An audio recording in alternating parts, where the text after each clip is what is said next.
Conversations gang. Welcome to another interesting episode. Firstly, I would like to say thank you to all our subscribers wherever you are. Thank you for subscribing to this channel. Thank you for liking our videos, for your feedbacks, for your comments, for your encouragement. Thank you so much. God bless you wherever you are. Welcome to another episode. Today, I have someone in the house. One of my special aunties. I'm going to tell you one feature later, okay? I'm going to tell you later. But one of my special aunties, she's a wife, beautiful wife, a lovely mother, an amazing mother, a role model, a mentor, a life coach. Yes. Welcome with me on this episode, Mrs. ADEKEYE. Welcome now. Thank you. Thank you so much. The CEO of Conversations with Bola. I think this is an extreme honor, to be here. Thank you so much. Oh, you're so welcome, ma'am. Gang, if you know what I did to have Auntie Yinka on the spotlight today, you will thank me later. No. Okay, so today we'll be discussing a very important topic and very topical issue that has to do with so many families. Yes. It's about balancing work and family. Yes, I know. Yes, I'm talking to you. I know you're a victim as well. Everyone is a victim. So, Auntie Yinka, before we go dive deeply into the topic, can you just give us a brief history about you and your career journey? Wow. That's an interesting one. Okay, so I studied computer science and mathematics. Oh, okay. In school in Nigeria. Okay. And I've always wanted to be in the healthcare space, but I knew I didn't like the sight of blood. And so even though I have a dad that is a medical doctor, I have two brothers that are medical doctors. Okay. But I knew I definitely didn't want to be in the clinical space. And I wanted to do something that would help people in healthcare, but I didn't want to be a clinician. Okay. And so, back in Nigeria at that time, I didn't have the opportunity in terms of the courses that were available. Okay. At that time, we didn't have things like healthcare administration or public health and things like that. So my first opportunity was when I got to the US. Okay. And so I decided to retrain and go back to school and got a master's in my MBA as well as a master's in healthcare administration. And that kind of dovetailed into my first job in the healthcare industry. And worked there for a couple of years. And the rest is history, I guess. So I have two children. I have a lovely husband. Parents, I'm the first of a family of 4 children. Wow. And I think it's been God's grace and all the way, totally all the way. Wow. That's amazing, really. So really, Auntie Yinka, is it possible to have a balance between work and family? Is it really possible? You're asking the wrong person that question. Because I'm a workaholic by nature. So I think that the whole concept of work-life balance is a myth. That's what I think. I mean, everybody has, a right to their opinion. But for me, I think it's a myth. And I say that because we're different and the roads that we take through life is totally different as well. The experience we take in life is also very, very different. But I think before you even start to talk about balance, you have to have probably 2 opposing forces. Yes. Right? That are trying to pull you. Because when you have a weight, to make it balanced, you have to have both at the same level. Yes. Right? Yes. So I've heard and I've interacted with people who would say, I've been able to achieve work-life balance. And this is not to bring down anybody. But when you look at their life, it's not so busy. So maybe you have a part-time job and maybe you do 4 hours and the deliverables you have can be accomplished within that time frame. I wouldn't say that is... you can talk about work-life balance because you kind of have it going for you already. But when you have 2 opposing forces that are struggling with your time and competing with your time, then I think you can then start to talk about how do I achieve work-life balance. But I personally think it's a myth. I think there are 3 things that I personally do. One is in the craziness of our world, and we all are entitled to just 24 hours a day. Exactly. There's no wasta about this. There's no Nigerians who say essay or whatever, but there's no, we all have 24 hours, right? Yes. So how do we make the most of those 24 hours? And this is what I personally do. 3 things. One is you have to think of what are those activities that you love to do and what do you want to invest your time doing? That's one. The second thing is what activities do you love to do, but you can outsource? Or what are the activities that you don't like to do, but you can also outsource?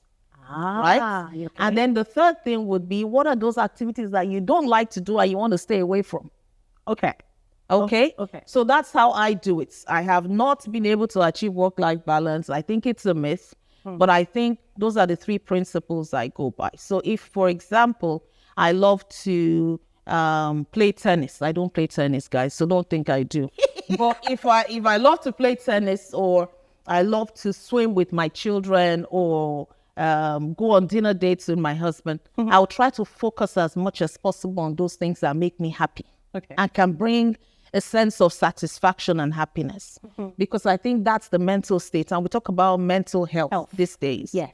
And I think that's where we are in a better position to be mentally stable.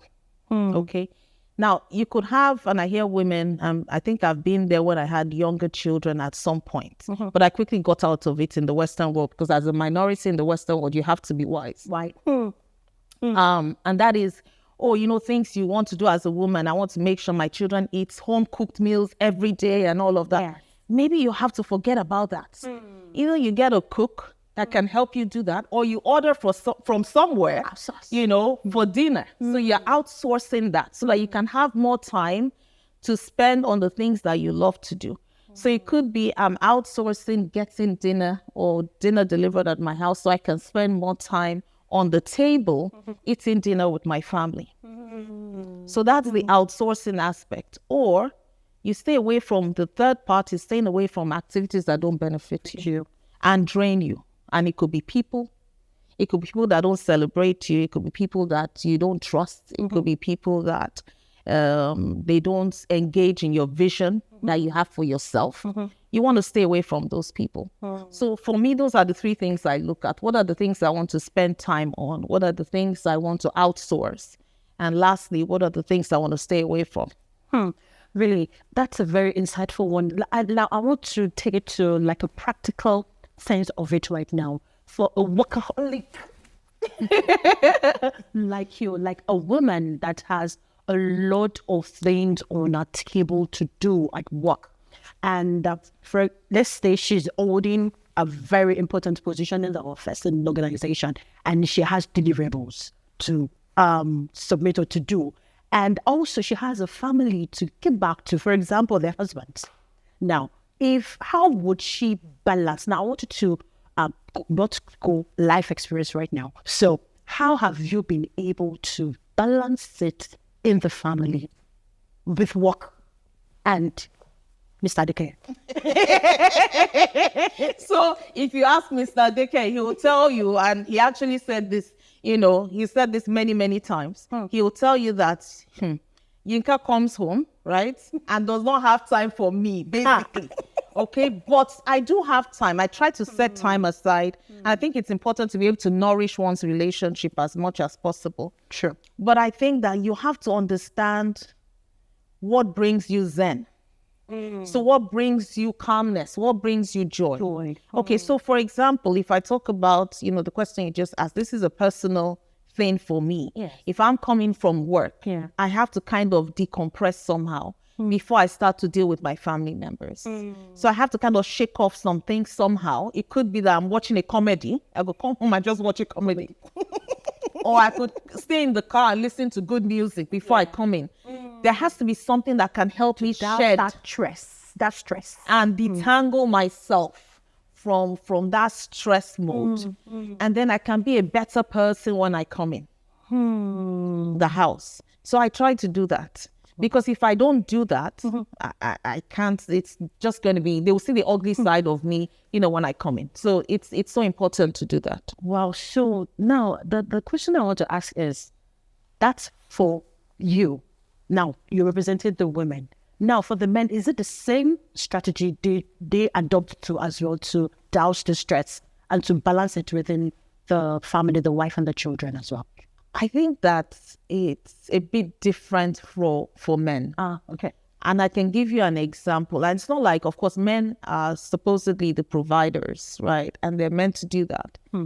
But I think that men have honed the ability to shed some things. They're able to move from one phase to the other.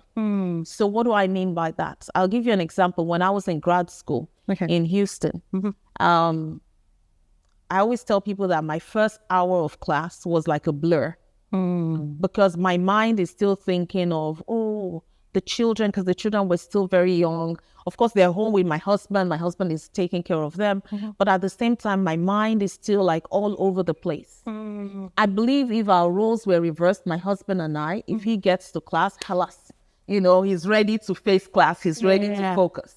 So I think that men can do that a little bit better. They're able to kind of move through different phases of life in an easier fashion than women. And that's because women tend to be the nurturers. I think that's pretty much it. Wow. We're going to go on a break right now and we'll be right back on that. Stay tuned. Stay tuned. تابعونا. Keep watching. Keep watching. Keep watching. Keep watching. Keep watching. Keep watching. Keep watching. Keep watching. Keep watching. What are you waiting for? Keep watching Conversations with Bola. Welcome back. And we still have the delectable and the beautiful Mrs. YINKA ADEKEYE on the show. And we're discussing work-life balance. All right, here's my next question, Yinka. Do you think men and women face different challenges when it comes to balancing work-life experience? Yeah, for sure. That's for sure. I mean, I think it's very different. So if you look at a woman, if you choose to have children or to choose to get married, you're definitely at some point going to leave the workplace on maternity leave and all of that. Men don't ever have to go through that. And so I'm talking from a personal experience now. When I had, young children, babies and all of that, and because I'm a workaholic, I felt like, I was missing out. And I was spending so much time with the children, but missing out on things I should be doing in terms of my professional life, right? So I don't think men have that and have to go through that. I think they have other challenges that they have to face, but I don't think they have to go through that. So I think, again, at the end of the day, it's celebrating who you are as a woman. I think it's beautiful to be a woman, but I think it's also understanding, again, where you are and what are those things that make you happy. And life is all in phases as well. Yes. We go through a phase. Okay, you're taking care of your child. There's also that appreciation that you're there to take care of your baby. Sure. Some people do not have the option to stay home.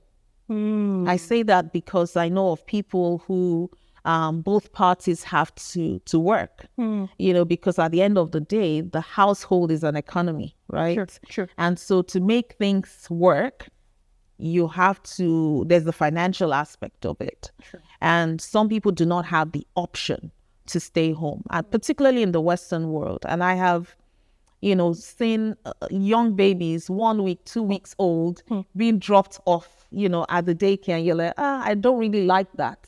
I don't like that concept. But some people do not have a choice.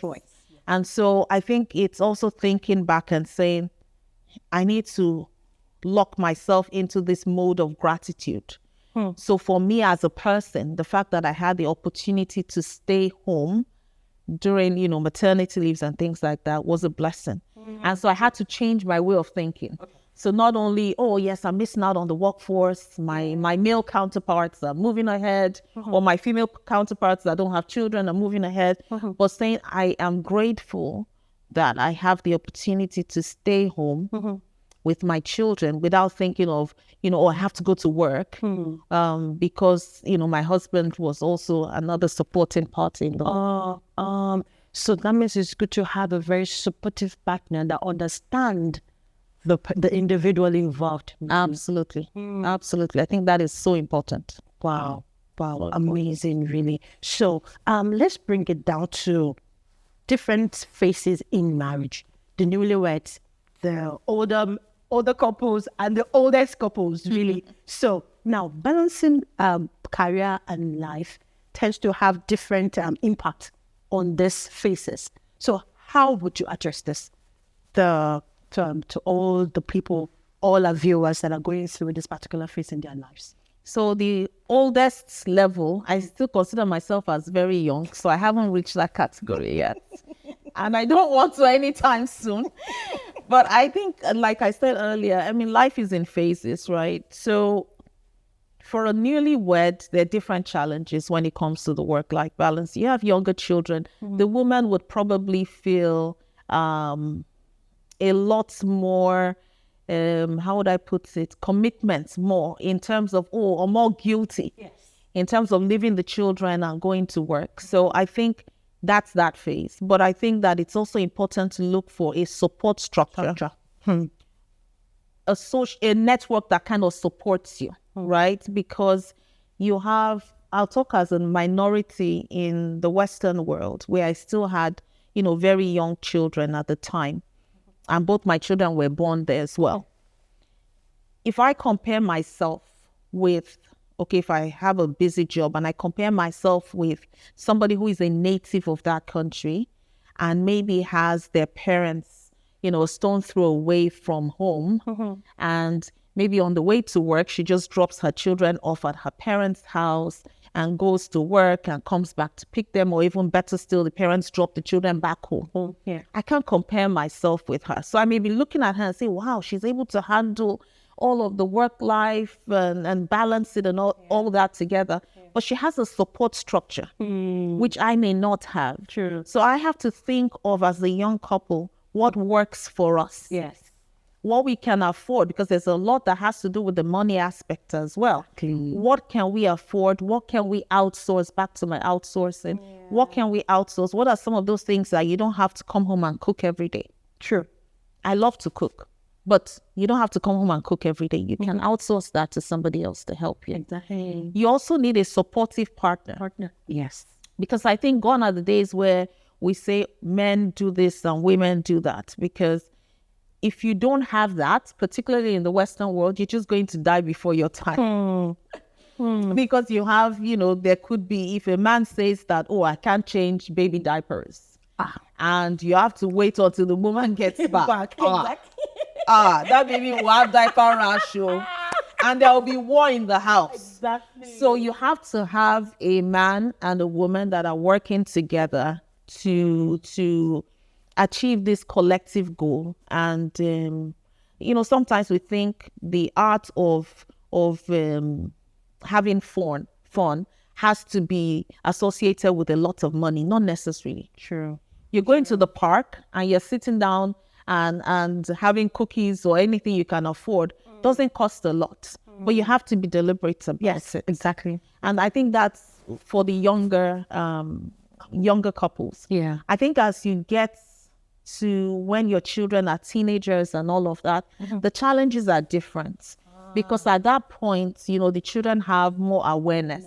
And you have to be very careful about what you expose them to and the kind of association that they get involved in. And also, it's also the pathway to college as well. So you want to make sure that you're building that foundation well. Again, you can't do it alone as a woman. You can't do it alone as a man.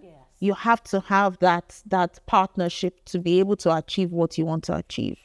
And I think that's what I see in that phase. And then at some point, the children leave the house. Like our children have it right now. We're right there. Our children have left the house, but at the same time, the challenges are different. You still love your children and you still get concerned about them, but your challenges are different. And I think I think the heart of everything is that embrace every phase of life. Yes. Embrace every phase of life, because when our children were going off to college, we're like, where did the years go? True.